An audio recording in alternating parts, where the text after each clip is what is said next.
This recording regards the BEP 1020 Interview and Placement Reflection Assignment. I'm Benedict Harmer, student number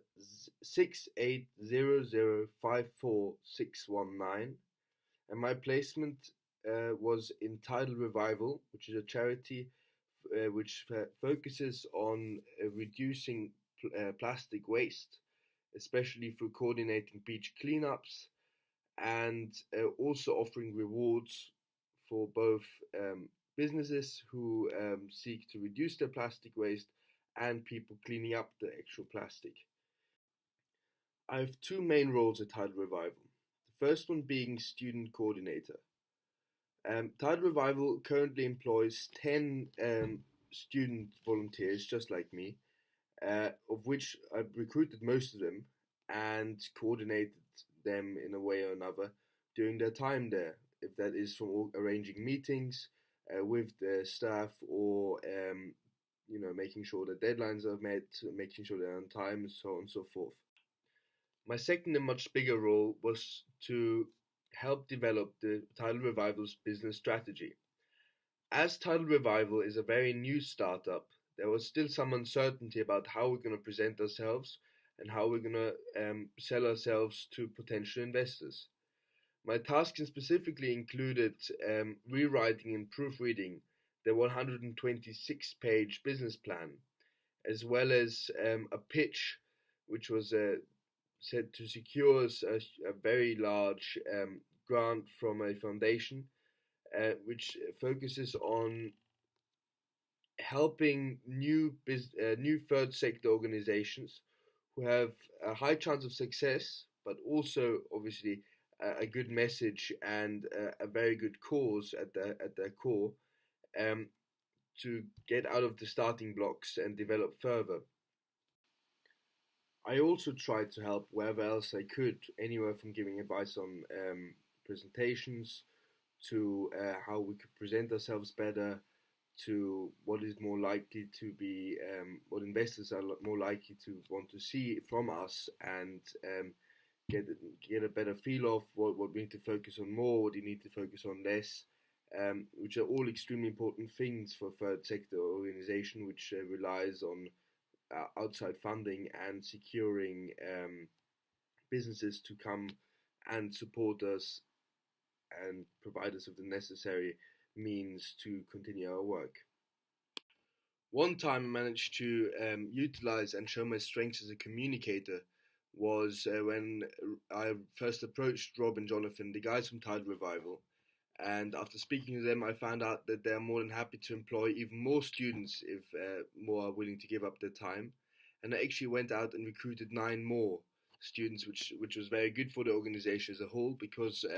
with the increased labor force we could obviously increase our work capacity. I managed to utilize my strength as communicator and as a salesperson to pitch to these guys and actually convince them to do 60 to 80 hours at that particular organization rather than somewhere else. I mean, they could have done it in any third sector organization all over the world, really. So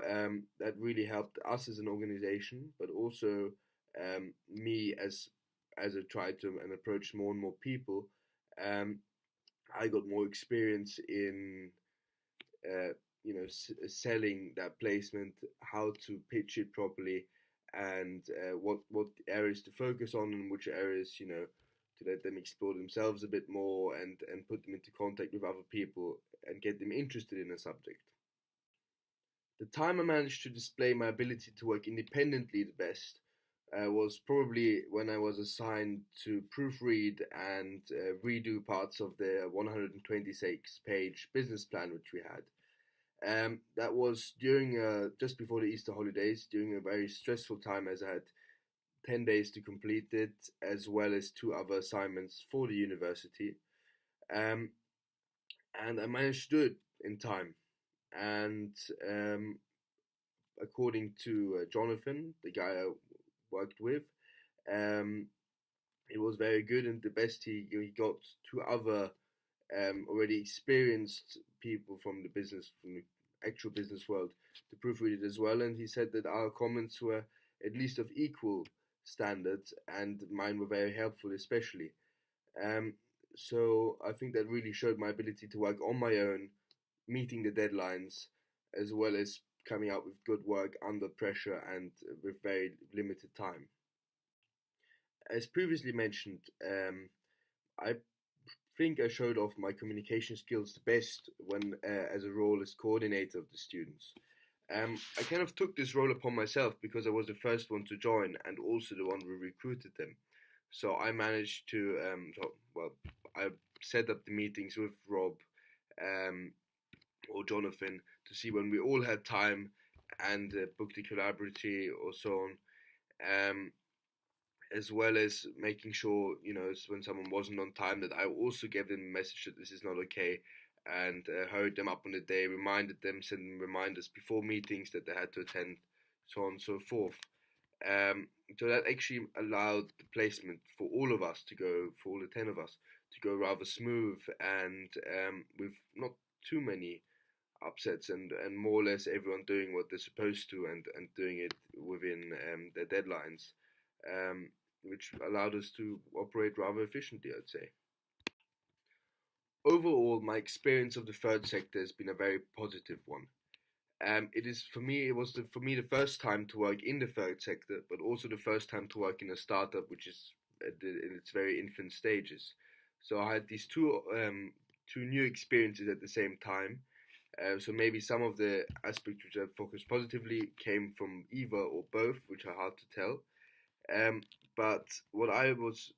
really impressed by was mainly the attitude of the people, and their personal drive, as the people there are not there for personal gain or for